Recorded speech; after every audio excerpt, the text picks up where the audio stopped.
Hi, I'm Harriet Schwartz. I'm a professor, university professor, and I love teaching. And teaching as a relational practice is my area of research. I've done a fair bit of writing and presenting on the topic.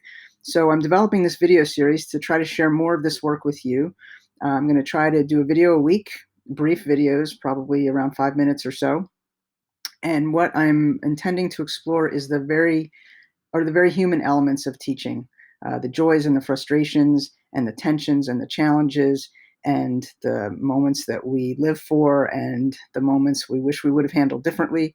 So my plan is that each week I will begin the video with exploring one of those topics with some reflection and sometimes bringing in some of the literature. And then I will leave you with a tip or two dealing with how to enhance your relational practice with your students and or self-care.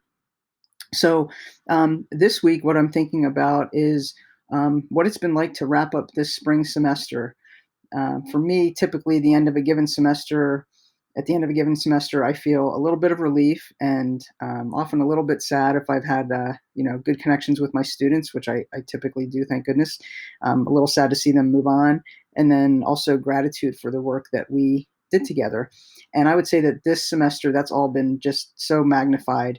I realized that in particular when classes were finished, as we wrapped those classes up a week ago, that I felt a little more sad than usual for a little while.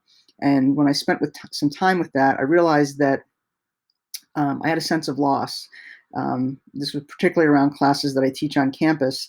And I realized that, I head into each semester with a vision for what we're going to do together and excitement over being in the room with these students and the ways that we can connect in person and some of the learning activities that are designed to do in person.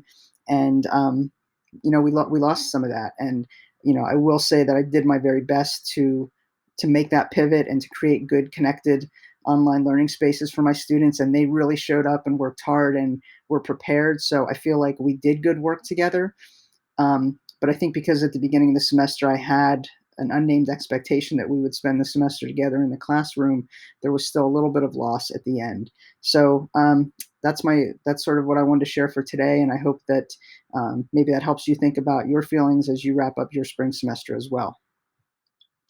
So the tip I'd like to offer you for today is that is the idea of making welcome videos for students at the start of your courses. So some of you do this already, I'm quite sure, but whether you typically teach online or whether you're new to it, given the pivot, I would encourage you to use the easiest video tool you can find. Typically, LMSs now have a video messaging tool embedded, and so you can, instead of sending a text-based message to your students, record a quick video before the semester starts, introduce yourself, tell them what about the course is exciting for you, that you're looking forward to working with them, and if there's anything you want them to know before you start, include that, and smile, and just give them a sense that you are really going to be there for them and that you're excited to teach.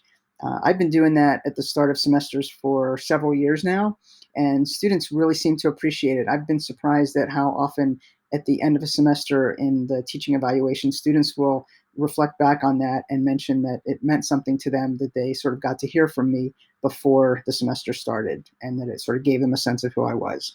So that's my tip for today, is to create welcome videos for your classes. So I hope this hits you in time for starting summer courses. So if you found this video helpful, please click like below, and please subscribe, and please tell your friends and colleagues about the series. I will be trying to post a new video each Monday. I'd like to thank Dana Grossman, who really pushed me to start this video series. And I'd also like to thank Karen Costa, who is the author of 99 Tips for Creating Simple and Sustainable Educational Videos. This book is a terrific resource for any of you who are looking to do more work with video or feel like you should do more work with video. Karen's book is accessible. You can either skim it and find the sections you need, or you can read it start to finish, but she addresses all different elements of using video in your teaching. I found the book really helpful, so highly recommend. And then finally, taking both Dana and Karen's advice, I'm not going to worry about these videos being perfect. I'm really aware that if I get into editing, or if I feel like it has to be perfect, then I'm going to not be able to sustain this practice. So I'm going to just try to get them done in one or a couple takes, and then get them out to you. Um, this particular one has taken me probably 35 tries, but I'm going to have to get past that pretty quickly and be able to do them in a one-off format. So pardon any stumbles. Just know that it's me talking to you, trying to bring my humanity to yours. And it's just my wish to join with you on this amazing journey that we take as teachers.